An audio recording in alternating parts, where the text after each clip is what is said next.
नमस्कार। आज हम एनसीईआरटी की कक्षा 12 के लिए निर्धारित पाठ्य पुस्तक रसायन विज्ञान के पाठ 5 पृष्ठ रसायन का अध्ययन करेंगे। इस भाग द्वितीय में हम उत्प्रेरण, उत्प्रेरण के प्रकार, समांगी उत्प्रेरण, विषमांगी उत्प्रेरण, जियोलाइट्स जो कि आकार चयनात्मक उत्प्रेरण होते हैं, उत्प्रेरण के अनुप्रयोग क्या क्या हैं, उत्प्रेरण की क्रियाविधि क्या है, इसके बारे में हम अध्ययन करेंगे। उत्प्रेरण एक वह घटना है जिसमें अभिक्रिया की दर किसी पदार्थ की उपस्थिति के कारण कम या अधिक होती रहती है। यह प्रक्रिया उत्प्रेरण कहलाती है। उत्प्रेरण अभिक्रियाओं को दो प्रकार से विभाजित हम कर सकते हैं। पहला समांग उत्प्रेरण, दूसरा विषमांग उत्प्रेरण। समांग उत्प्रेरण एवं विषमांग उत्प्रेरण, इस दोनों ही शब्दों का अर्थ इन्हीं शब्दों में निहित है। जैसे कि समांग उत्प्रेरण का मतलब जो अभिकर्मक एवं उत्प्रेरक हैं, दोनों की अवस्था यदि एक समान होती है उसे समांग उत्प्रेरण कहते हैं। यदि दोनों की अवस्थाएं भिन्न भिन्न होती हैं उसे विषमांग उत्प्रेरण कहते हैं।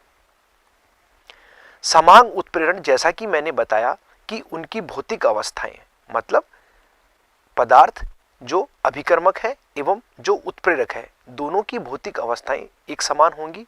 इस प्रकार की अभिक्रियाओं को समांग उत्प्रेरण कहते हैं।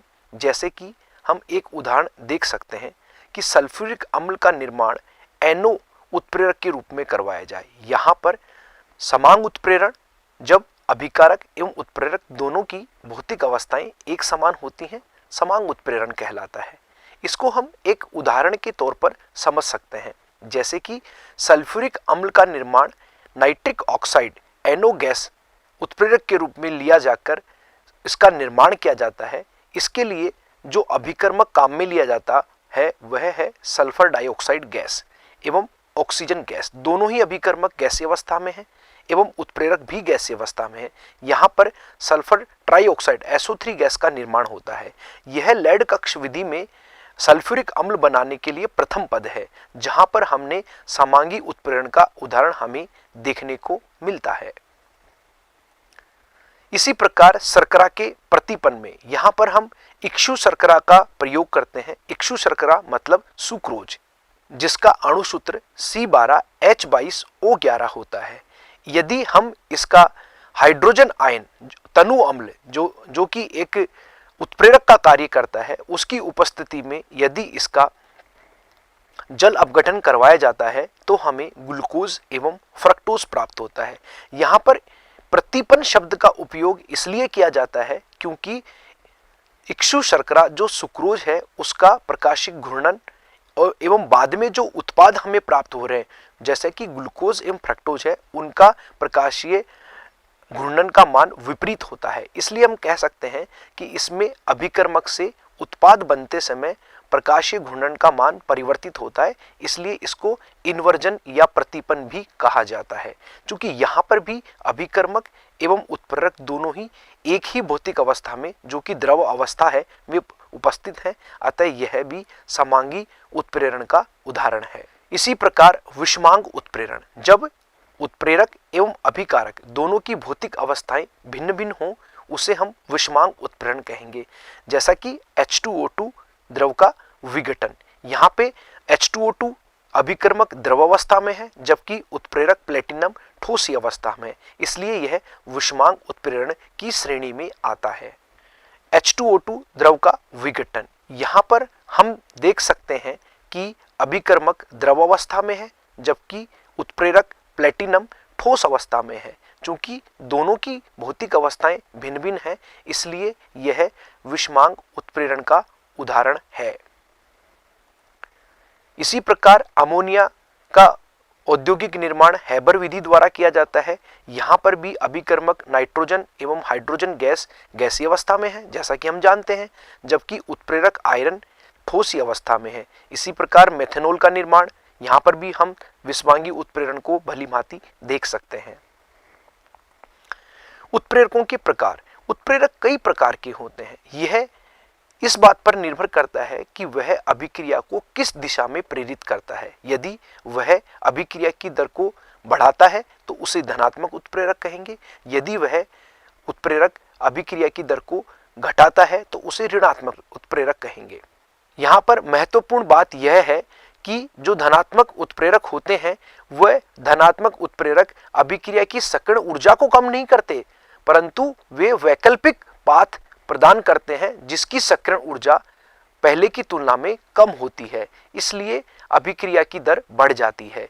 यहां पर हम देख सकते हैं कि पोटेशियम क्लोरेट जो कि एक ठोसीय अभिकर्मक है, MnO2 की उपस्थिति में जो कि एक उत्प्रेरक का काम कर रहा है, KCl व ऑक्सीजन का निर्माण करता है। इसी प्रकार आयरन हैबर विधि में अमोनिया निर्माण में प्रयोग किया जाता है। ये दोनों ही उत्प्रेरक अभिक्रिया की दर को बढ़ा देते हैं। अतः हम कह सकते हैं कि मैंगनीज डाइऑक्साइड एवं आयरन दोनों धनात्मक उत्प्रेरक के उदाहरण हैं।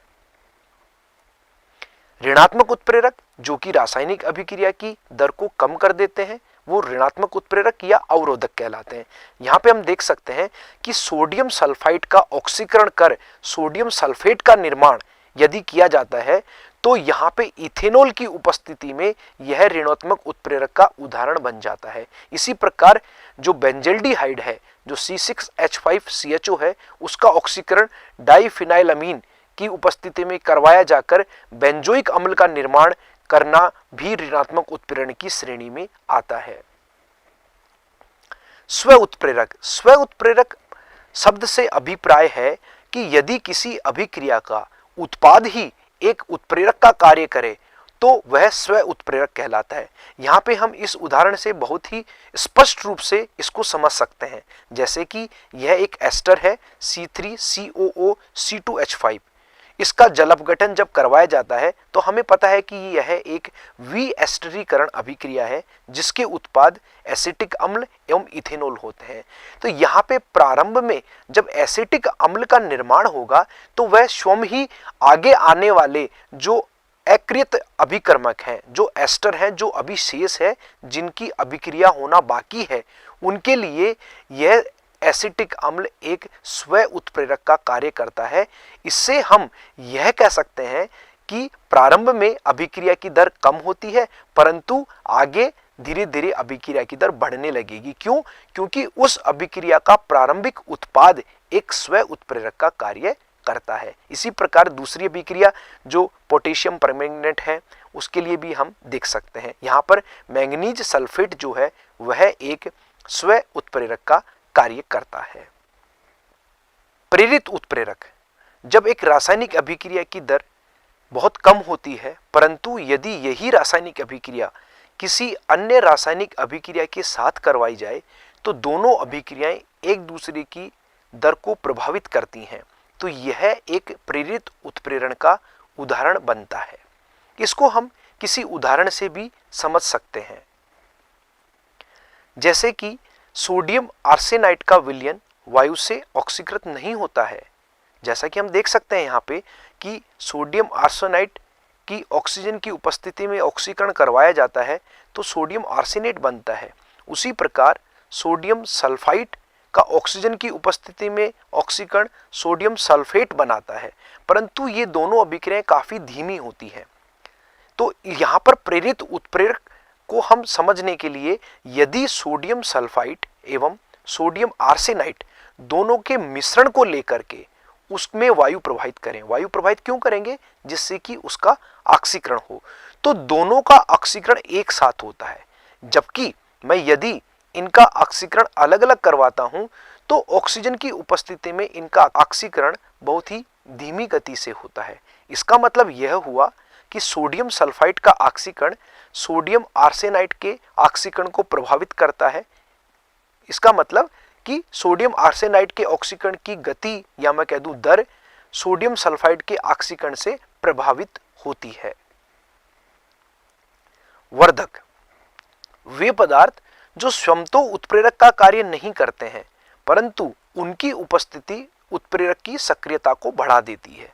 इसका मतलब यह हुआ कि कोई उत्प्रेरक किसी अभिक्रिया की दर को वर्धक की उपस्थिति में अधिक अच्छे से प्रभावित करता है एवं उसकी दर को बढ़ा देता है। जैसे अमोनिया निर्माण की हैबर विधि में आयरन एक उत्प्रेरक है जबकि मोलिब्डेनम एक वर्धक की तरह कार्य करता है। मोलिब्डेनम एक वर्धक की तरह कार्य करता है, उसको समझने से पहले हमें थोड़ा अमोनिया निर्माण की हैबर विधि पर ध्यान केंद्रित करना होगा। क्यों? क्योंकि यह एक साम्यावस्था अभिक्रिया होती है। इसके अंदर हम देख सकते हैं कि नाइट्रोजन एवं हाइड्रोजन दोनों गैसीय अभिकर्मक हैं, जिससे अमोनिया का निर्माण करवाया जाता है। इस विधि के अंदर दोनों के मध्य कौन कौन से अभिकर्मक एवं उत्पाद दोनों के मध्य एक साम्यावस्था स्थापित होती है। साम्यावस्था स्थापित होने से हमें उत्पाद के रूप में अमोनिया को प्राप्त करना बड़ा मुश्किल कार्य होता है, क्योंकि जहां पर साम्यावस्था स्थापित हो जाती है वहां पर अग्र अभिक्रिया का वेग पश्च अभिक्रिया के वेग के समान हो जाता है।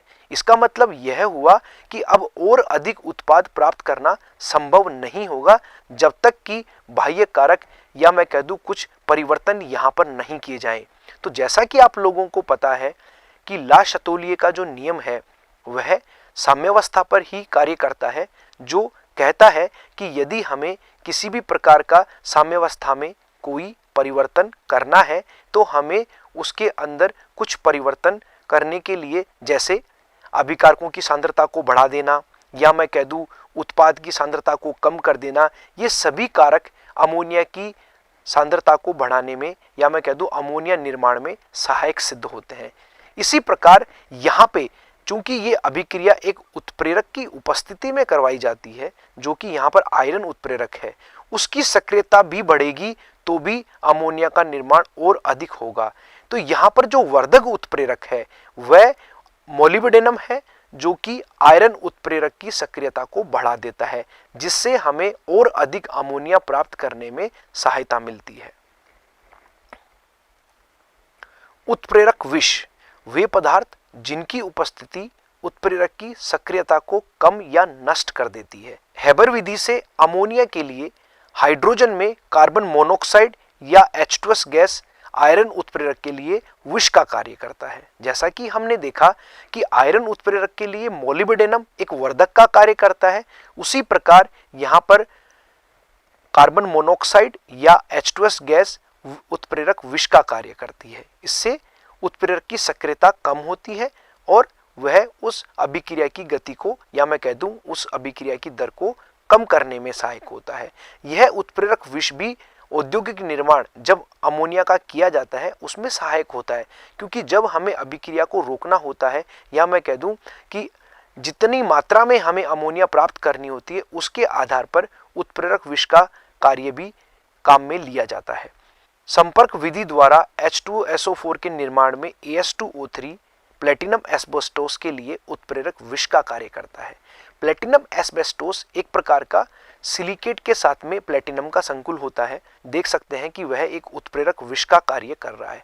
H2SO4 का निर्माण भी जैसा कि हमने पूर्व में देखा कि लेड कक्ष विधि द्वारा किया जाता है, जो एक से अधिक पदों में संपन्न होता है। सर्वप्रथम SO2 गैस का ऑक्सीकरण कर SO3 गैस का निर्माण किया जाता है एवं SO3 से फिर H2SO4 का निर्माण किया जाता है। यहाँ तक हमने देखा कि उत्प्रेरण क्या होता है, उत्प्रेरण की प्रक्रिया किस प्रकार संपन्न होती है, उत्प्रेरण के प्रकार क्या होते हैं, जैसे समांग उत्प्रेरण, विषमांग उत्प्रेरण। एवं ये समांग उत्प्रेरण, विषमांग उत्प्रेरण अभिकर्मक एवं उत्प्रेरक दोनों की भौतिक अवस्थाओं पर निर्भर करते हैं। जैसा कि हमने देखा कि भौतिक अवस्थाएं समान होती हैं तो समांगी उत्प्रेरण, भिन्न भिन्न होती हैं तो विषमांगी उत्प्रेरण। इसी प्रकार उत्प्रेरक के प्रकार धनात्मक उत्प्रेरक जो अभिक्रिया की दर को बढ़ा देते हैं, ऋणात्मक उत्प्रेरक जो अभिक्रिया की दर को घटा देते हैं, उत्प्रेरक विष, उत्प्रेरक वर्धक।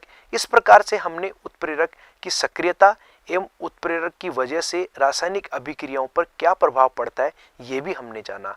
अब इसके अगले भाग में हम बात करते हैं उत्प्रेरकों के गुण के बारे में। उत्प्रेरकों के सामान्य गुण। उत्प्रेरकों की सामान्य गुण जब हम देखते हैं तो सर्वप्रथम हमारे जहन में एक ही बात आती है कि उत्प्रेरक वे होते हैं जो रासायनिक अभिक्रिया को प्रभावित तो करते हैं, परंतु उस अभिक्रिया के दौरान उत्प्रेरक के रासायनिक संगठन में या उसके द्रव्यमान में कोई परिवर्तन नहीं आता। हाँ, परंतु उत्प्रेरकों की भौतिक अवस्था किसी रासायनिक अभिक्रिया के दौरान बदल तो सकती है, लेकिन अभिक्रिया को उत्प्रेरित करने के लिए उत्प्रेरक की बहुत कम मात्रा ही पर्याप्त होती है, अर्थात बहुत कम मात्रा में ही अभिक्रिया की दर को बढ़ा देते हैं। उत्प्रेरक अभिक्रिया को प्रारंभ नहीं कर सकता है, रासायनिक अभिक्रिया को नियंत्रित भी नहीं करते हैं, केवल वे रासायनिक अभिक्रिया की दर को प्रभावित करते हैं। जैसा कि हमने उत्प्रेरक की क्रियाविधि में भी देखा क्या कि उत्प्रेरक रासायनिक अभिक्रिया के लिए एक वैकल्पिक सक्रियण ऊर्जा का पथ प्रदान करते हैं।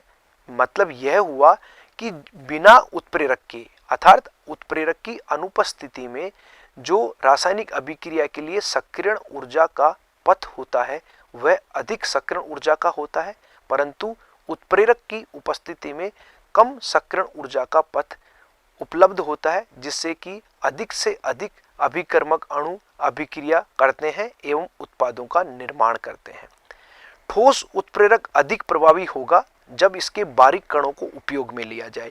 इसको हम भाग प्रथम में देख चुके हैं क्या कि यह भी एक अधिशोषण की प्रक्रिया को समझाता है। जैसा कि हमें पता है अधिशोषण की प्रक्रिया केवल सतह पर होती है और सतह पर होने वाली अभिक्रियाएं पृष्ठीय क्षेत्रफल के समानुपाती होती हैं।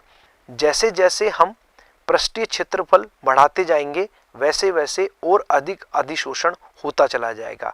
और आपको पता होना चाहिए कि जैसे हम किसी ठोसीय सतह को चूर्ण में परिवर्तित करते हैं, बारीक कणों में परिवर्तित करते हैं, तो उसका पृष्ठीय क्षेत्रफल बढ़ जाता है। तो उसी प्रकार यदि उत्प्रेरक को ठोसी अवस्था में ना लेकर चूर्ण अवस्था में लिया जाए, मतलब उस ठोस अवस्था को चूर्ण में परिवर्तित करके उपयोग में लिया जाए, तो उससे और अधिक उत्प्रेरक का पृष्ठीय क्षेत्रफल उपलब्ध रहेगा अभिकारक अणुओं से क्रिया करने के लिए एवं अधिशोषण की मात्रा भी बढ़ेगी, जिससे वह और अधिक प्रभावी तरीके से उत्प्रेरण कर सकेगा। साधारणतः उत्प्रेरक उत्पादों की प्रकृति परिवर्तित नहीं करता। जैसा कि मैं पहले ही कह चुका हूं कि यह केवल अभिक्रिया की दर को नियंत्रित करता है, उसकी प्रकृति को परिवर्तित नहीं करता है। हाँ, उत्प्रेरक उनकी क्रियाओं में विशिष्ट होते हैं। विशिष्ट का मतलब हम इसको आगे कुछ उदाहरण के तौर पर समझेंगे कि कुछ विशिष्ट उत्प्रेरक ही कुछ विशिष्ट अभिक्रियाओं के लिए उपलब्ध होते हैं। ऐसा नहीं है कि कोई भी उत्प्रेरक किसी भी अभिक्रिया के लिए उत्प्रेरण का कार्य कर सके, नहीं, उसके लिए विशिष्ट गुण होने चाहिए।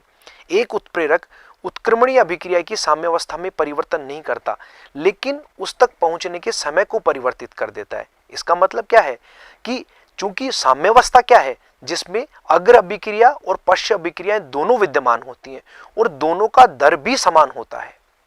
तो जब कोई उत्प्रेरक अग्र अभिक्रिया को जितने दर से प्रभावित करेगा उसी दर से पश्च अभिक्रिया को भी प्रभावित करेगा। तो इसलिए साम्यावस्था को प्रभावित नहीं कर सकता, परंतु वह साम्यावस्था को कम समय में पहुंचाने में कार्य करेगा। क्यों? क्योंकि दोनों ही अभिक्रियाओं का वेग बढ़ जाएंगे, चाहे वो अग्र अभिक्रिया हो चाहे वो पश्च अभिक्रिया हो। इससे हमें कम समय में साम्यावस्था प्राप्त हो सकेगी।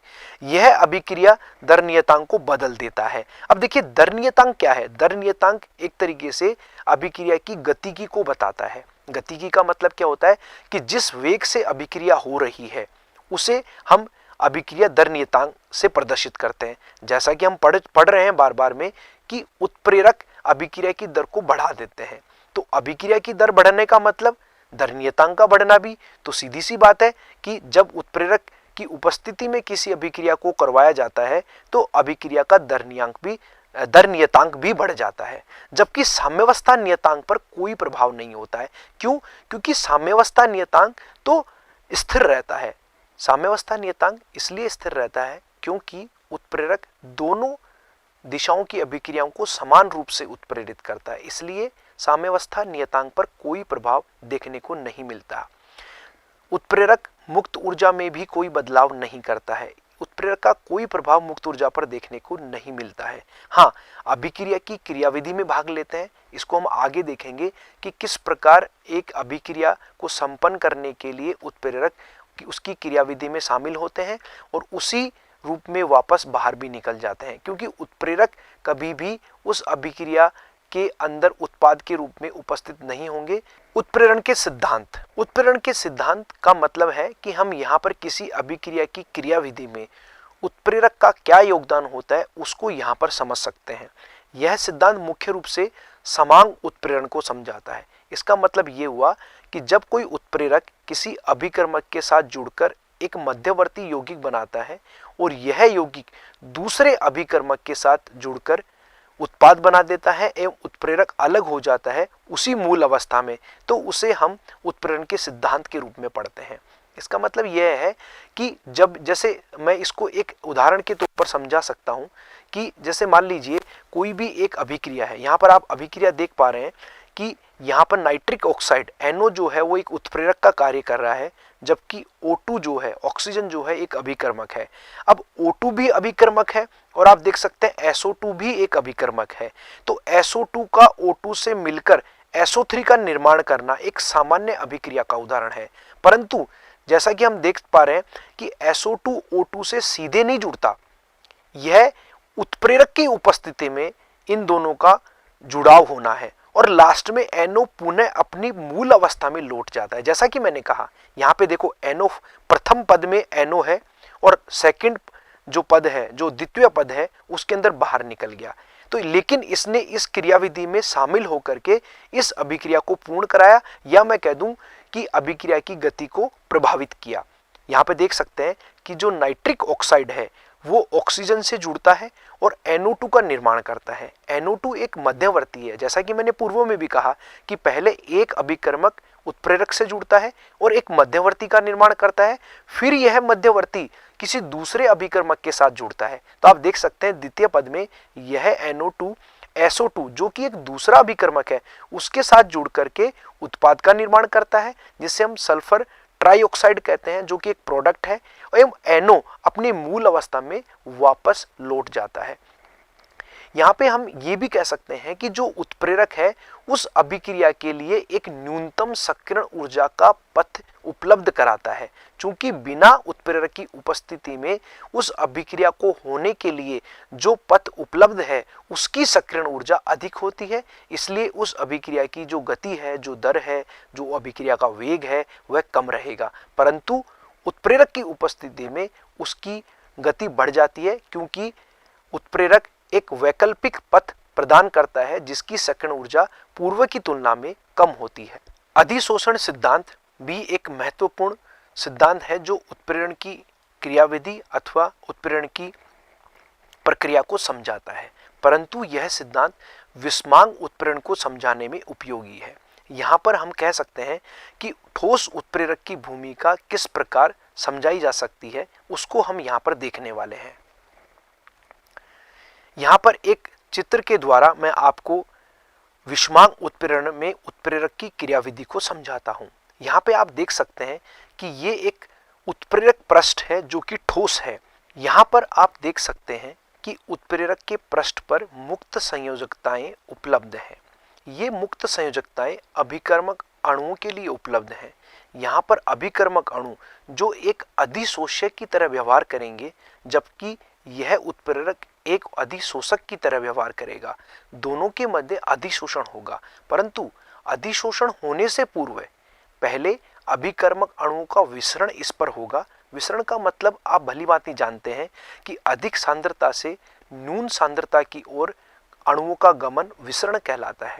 विसरण होने के बाद में यह एक प्रायिकता है कि दो भिन्न भिन्न प्रकार के अणु, या मैं कह दूं परमाणु, जैसे कि यहाँ पे आप देख सकते हैं A और B, एक दूसरे के पड़ोसी संयोजकताओं पर जुड़ जाएं। क्योंकि अभिक्रिया होने के लिए दो भिन्न भिन्न अभिकर्मक अणुओं का एक दूसरे के पास में आना आवश्यक है, तो इसलिए ये एक प्रायिकता ही होगी। ऐसा भी हो सकता है कि दो पड़ोसी मुक्त संयोजकताओं पर दोनों A अणु उपस्थित हों या दोनों B अणु उपस्थित हों, परंतु जब A और B पड़ोसी मुक्त संयोजकताओं पर उपलब्ध होंगे तब हम कह सकते हैं कि यहाँ पर अभिक्रिया हमें देखने को मिलेगी।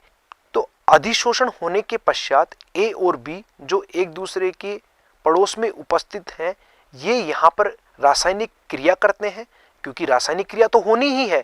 इसके लिए A और B के बीच रासायनिक अभिक्रिया होने के लिए इन दोनों को एक दूसरे के नजदीक लाने का कार्य इसी उत्प्रेरक ने ही तो किया है। इसके बाद में जब इनके मध्य बंध बनने लगता है, जैसे कि हमने पूर्व में देखा कि SO2 एवं O2 के मध्य बंध बनने के पश्चात SO3 बना, परंतु उसके अंदर महत्वपूर्ण भूमिका उत्प्रेरक की थी जो कि नाइट्रिक ऑक्साइड था।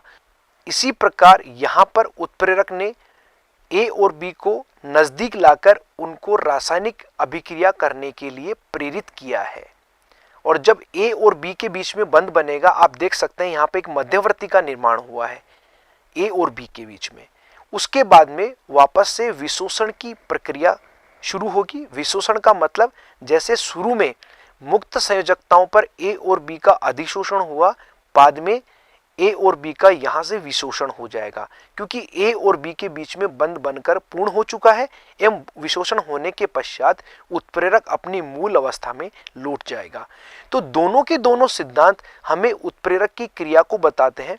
फर्क केवल दोनों में यह है कि वहां पे हमने समांग उत्प्रेरण के रूप में देखा, जबकि यहां पे हम विषमांग उत्प्रेरण के रूप में इसे देख रहे हैं। एंजाइम उत्प्रेरण, एंजाइम उत्प्रेरण भी एक रासायनिक उत्प्रेरक की तरह ही क्रियाविधि को प्रदर्शित करता है, परंतु इसमें अंतर केवल यह है कि यह एक जैव रासायनिक उत्प्रेरक होता है। जैव रासायनिक उत्प्रेरण क्या होता है, जिसे हम एंजाइम के नाम से भी जानते हैं। एंजाइम जीवित जंतुओं, जीवित पादपों में पाया जाता है और यह जैव रासायनिक क्रियाओं को प्रभावित करता है, उत्प्रेरित करता है, इसलिए इसको एंजाइम उत्प्रेरण को जैव रासायनिक उत्प्रेरण भी कहा जाता है। ये प्रकृति में बड़े विशिष्ट होते हैं। इनको इष्टतम तापमान चाहिए, इनको इष्टतम pH चाहिए जो एक मानव शरीर में उपलब्ध होती है। ऑप्टिमम टेम्परेचर और ऑप्टिमम pH इनको अभिक्रिया को उत्प्रेरित करने के लिए आवश्यक होती है। यह भी विशिष्ट प्रकार के होते हैं। इसका मतलब यह है कि कोई भी एंजाइम किसी भी जैव रासायनिक अभिक्रिया को उत्प्रेरित नहीं कर सकता है। किसी विशिष्ट जैव रासायनिक अभिक्रिया को उत्प्रेरित करने के लिए विशिष्ट एंजाइम की ही आवश्यकता होती है, जिसको हम आगे कुछ उदाहरण से भी समझेंगे। जैसे माल्टोज का जल अपघटन करने के लिए हमें माल्टेज एंजाइम की आवश्यकता होती है, और भी बहुत सारे ऐसे उदाहरण हैं जिसको हम आगे देखेंगे। अभी हम बात करेंगे एंजाइम उत्प्रेरित अभिक्रियाओं की क्रियाविधि। इसको देखिए, यहां पर एक तरीके से कुंजी ताला वाला सिद्धांत है। कुंजी ताला वाला सिद्धांत का मतलब क्या है कि ये जो एंजाइम है और ये जो क्रियाधार या अभिक्रियक है, यहाँ पे देख सकते हैं ये एंजाइम है जो कुंजी की तरह दिख रहा है, मतलब चाबी की तरह दिख रहा है, और ये क्रियाधार जो मतलब अभिकारक है, इसको हम एक ताले की जैसे देख सकते हैं। जैसे कोई भी विशिष्ट चाबी किसी विशिष्ट ताले को ही खोल सकती है, कोई भी चाबी किसी ताले के लिए कार्य नहीं करती है, उसी प्रकार एक एंजाइम भी किसी विशिष्ट अभिकारक को ही उत्प्रेरित कर सकता है, या मैं कह दूं कि उसको प्रभावित कर सकता है। जैसा कि हम देख सकते हैं कि अभिकर्मक के पास कुछ सक्रियक सतह होती हैं। यह सक्रिय सतह NH2, OH, SH इत्यादि की वजह से होती हैं, जो एंजाइम के लिए उपलब्ध होती हैं, और एंजाइम इनके पूरक होते हैं। जैसा मैंने पूर्व में भी बताया कि एक चाबी किसी पर्टिकुलर ताले के लिए उपलब्ध होती है, उसी प्रकार यहाँ पर किसी क्रियाधार के लिए या किसी अभिकर्मक के लिए एक एंजाइम चाबी की तरह उपलब्ध होता है। दोनों मिलकर के, जैसे मैंने यहाँ पर एंजाइम को E से प्रदर्शित किया है और अभिकर्मक को S से प्रदर्शित किया है, दोनों मिलकर एक संकुल का निर्माण करते हैं जिसे हम ES संकुल भी कहते हैं। तो इसका मतलब यह हुआ कि सबस्ट्रेट, S का मतलब है सबस्ट्रेट, सबस्ट्रेट को हिंदी में हम अभिकर्मक बोलते हैं। तो सबस्ट्रेट सीधा प्रोडक्ट में, P मतलब प्रोडक्ट, प्रोडक्ट का मतलब उत्पाद, उत्पाद में परिवर्तित नहीं होता। उससे पूर्व सबस्ट्रेट या मैं कह दूं अभिकारक एंजाइम से मिलकर के एक संकुल का निर्माण करता है, और वह संकुल फिर उत्पाद में परिवर्तित होता है।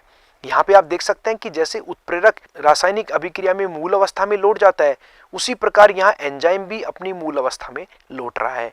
इसको हम अगर चित्र से समझें तो आप देख सकते हैं कि एंजाइम सबस्ट्रेट मिलकर के एंजाइम सबस्ट्रेट संकुल का निर्माण कर रहे हैं, एंजाइम क्रियाधार संकुल का निर्माण कर रहे हैं। बाद में एंजाइम तो अपनी मूल अवस्था में निकल गया, परंतु सबस्ट्रेट जो है वो उत्पाद में परिवर्तित हो गया।